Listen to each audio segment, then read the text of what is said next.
रोज एक ओवी संतांची, रोज एक ओवी संतांची। देहे वीण देव कैसा भजावा, देहे वीण देव कैसा पूजावा। देहावीण महोत्सव कैसा करावा, कोण्या प्रकारे। म्हणून देहावीण अडते, अवघे साकडेची पडते। देहा करिता घडते भजन काही। नमस्कार. रोज एक ओवी संतांची या माझ्या मालिकेत पुनश्चेदा सगळ्यांचं स्वागत. देह माणसाचा सगळ्यात महत्त्वाचा, कारण देहाचं अस्तित्व आहे म्हणून मनाचं अस्तित्व आहे, मनाचं अस्तित्व आहे, बुद्धीचं अस्तित्व आहे, जाणीवेचं अस्तित्व आहे. सगळंच या देहामुळे शक्य आहे.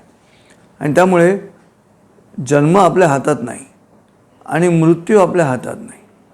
माझा जन्म माझ्या हातात नाही, माझा जन्म मला विचारून नाही, माझा मृत्यू मला विचारून नाही. म्हणजे जन्म ते मृत्यू हा मधला प्रवास फक्त माझ्या हातात आहे. आणि तो प्रवास करण्यासाठी जे वाहन आहे तो माझा देह आहे. या देहाची जी इंद्रिय आहेत त्या सगळ्यांना उंबरे म्हटलेलं आहे. म्हणजे देहाचं घर करून उंबरा जो असतो आपल्या घराच्या दरवाजामध्ये, तो उंबरा म्हणजे आपली इंद्रिय आहेत. गीतेमधलं वर्णन आहे. हा दृष्टांत प्रत्यक्ष भगवंताच्या मुखातून आलेला दृष्टांत आहे की इंद्रिय हे उंबरांसारखे असतात. प्रश्न असा आहे की या देहाच्या अस्तित्वाची जबाबदारी कोणाची? आपण टी परमेश्वराची म्हणायची का? मला असं वाटतं की वाहन हळू चालवा ह्या सूचनेमध्ये तुमचा तुटणारा पाय वाचू शकतो. ही सूचना तुमच्या मृत्यूसाठी नाही आहे. आणि त्यामुळे औषधं जे आहे ते रोगासाठी आहे, औषधं तुमच्या मृत्यूसाठी नाही आहे किंवा तुमच्या जिवंत राहण्यासाठी नाही आहे. ही भूमिका लक्षात घ्यावी लागेल आम्हाला. देह अशा पद्धतीनं बघता यायला हवा. मी सकाळी जागा झाल्यानंतर मला तर नेहमी इतका आनंद असतो की मी जिवंत आहे आणि मी जिवंत आहे ह्याचाच आनंद असतो मला. याचं कारण असं आहे की या देहाच्या माध्यमातून मी हे जग जाणून घेऊ शकतो. समर्थ रामदासांनी दासबोधामध्ये हाच मुद्दा मांडला, ज्या ओव्या आपण आता ऐकल्यात. आणि काय आहेत त्या ओव्या? देहे विण देव कैसा भजावा, देहे विण देव कैसा भजावा, देहे विण देव कैसा पूजावा, देहाविण महोत्सव कैसा करावा, कोण्या प्रकारे. ही ती पहिली ओवी आपण आता ऐकली. आता या ओवीमध्ये काय आहे तर परमेश्वराचं पूजन करण्याची इच्छा आहे, परमेश्वराचं भजन करण्याची इच्छा आहे. पण तुम्ही करणार कसं? देहच नाही तर तुम्ही करणार कसा? महोत्सव कसा करणार? अस्तित्व देहाचं आणि देवाचं हे एकमेकांशी जोडून आहे. आधी देहाचं अस्तित्व आहे, मग देवाचं अस्तित्व आहे. आधी देव नाही, आधी आहे देह. आणि म्हणून या देहाचं महत्त्व समर्थ रामदासांनी सांगण्याचा प्रयत्न केला. देहे त्यागितास कीर्ती मागे उरावी, मना सज्जना हेची क्रिया धरावी. असं जे मानाचे श्लोकमध्ये समर्थ रामदास म्हणतात त्याच्यासाठीच आहे की देह आहे आणि देह नाही एवढ्या दोन गोष्टींवरती सगळं अवलंबून असतं. भारतांब्यांची सुंदर कविता आहे. जन पळभर म्हणतील हाय हाय, मी जाता राहील कार्य काय. सूर्य तळपतील, चंद्र झळकतील, तारे आपुला क्रम आचरतील, असेच वारे तरी वाहतील. माझ्या जाण्याने काय घडू शकतं? काहीच घडणार नाही. जगद्गुरूंचा अभंग आहे. रामकृष्ण आले गेले तेणे जग का ओसची पडले. सांगायचा मुद्दा असा आहे की देह महत्त्वाचा आहे आणि त्या देहाची काळजी घ्यायला पाहिजे. समर्थ रामदासांनी इतक्या व्यायामशाळा सुरू केल्या, इतकी मारुतीची मंदिरं. कशासाठी? देहाच्या अस्तित्वासाठी. परमेश्वराची भक्ती करायची असेल तर देह लागणार आहे. आणि म्हणून तुकाराम महाराजांच्या अभंगामध्ये येतो ना मुद्दा तोच की गर्भवासी सुखे घालावे आम्हासी. तुका म्हणे गर्भवासी सुखे घालावे आम्हासी. कशासाठी? परत जन्म कशाला या देहाचा? कारण का? परमेश्वराची पूजा करता आली पाहिजे म्हणून परत तो जन्म हवा आहे. मी या जन्माच्या माध्यमातून अद्वैतात गेलो की मला परत जन्म नाही. त्यामुळे मला जे सुख माणसाच्या देहामुळे मिळतं परमेश्वराचं पूजन करून ते मी परमेश्वराबरोबर एकरूप झालं तर मिळणार नाही अशी भीती आहे.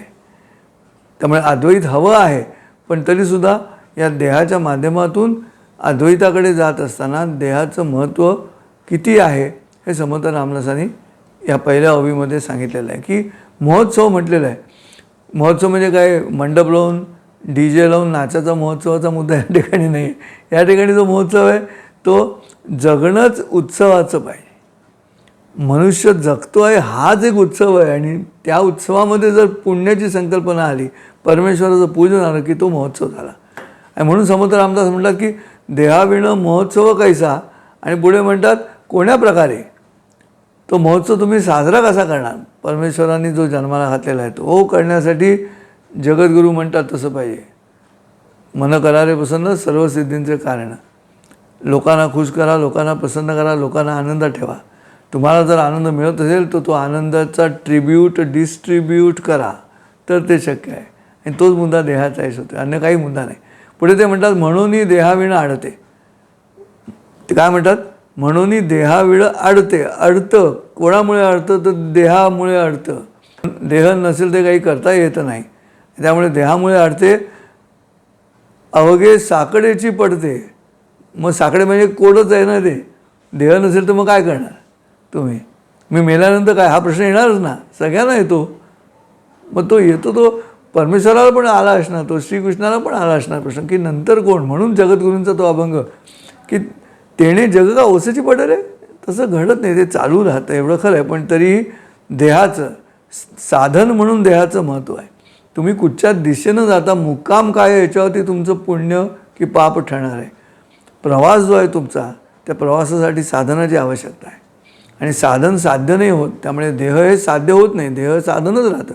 आणि मग त्या उत्तम साधनाची काळजी आपल्याला घ्यावी लागते, त्याशिवाय परमेश्वराची भक्ती शक्य नाही. म्हणून देहाविणं आडते अवघे साकडेची पडते. देहाकरिता घडते, देहाकरता घडते भजन काही. भजनाच्या माध्यमातून, देहाच्या माध्यमातून परमेश्वराची सेवा केली तर तुम्हाला या प्रश्नातून उत्तर सापडत राहतं.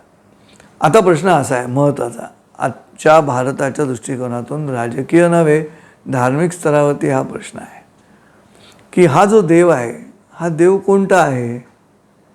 हा देव माझा आहे की तुझा आहे. तू जर तुझ्या देहाच्या माध्यमातून माझा देव मान्य केलास तर तुला मी जिवंत ठेवेन. पण तू जर तुझ्या देहाच्या माध्यमातून माझा देव मान्य केला नाहीस तर सर तनसे जुदा. ही जी कल्पना आता संपूर्ण पृथ्वी तलावरती हळूहळू हळूहळू समोर यायला लागले, दृढगोचर होते आहे, तिथे काय करणार.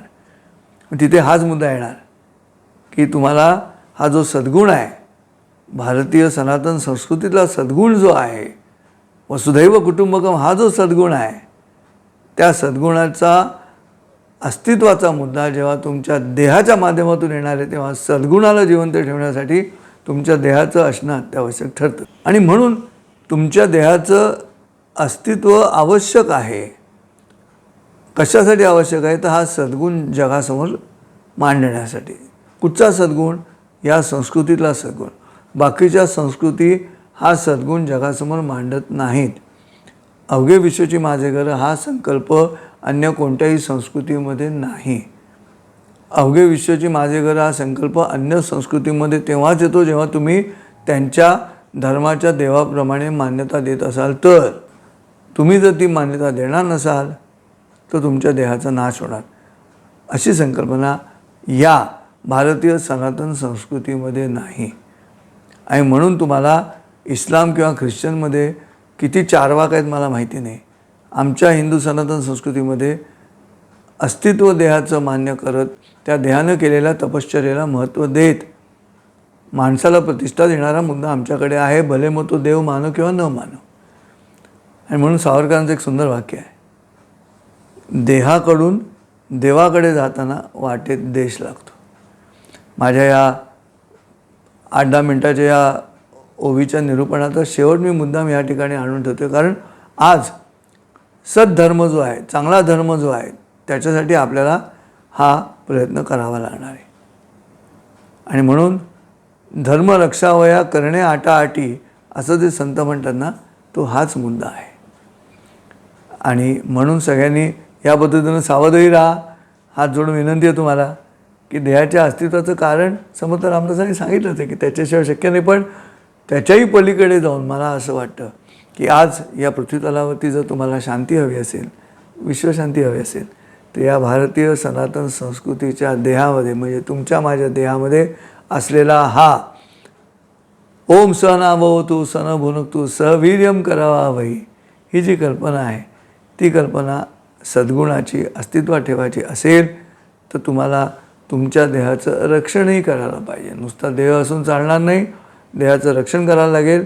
आणि प्रसंगी तिथे काही अघटित घडण्याची शक्यता निर्माण झाली तर शास्त्रात सांगितल्याप्रमाणे आततायीनम आयांतम हन्या देव विचारयन ही भूमिका घेऊन हा देह अस्तित्वात ठेवावा लागेल पृथ्वीच्या भल्यासाठी. कारण दुसरीकडे हा सद्गुण सापडत नाही. कोणता?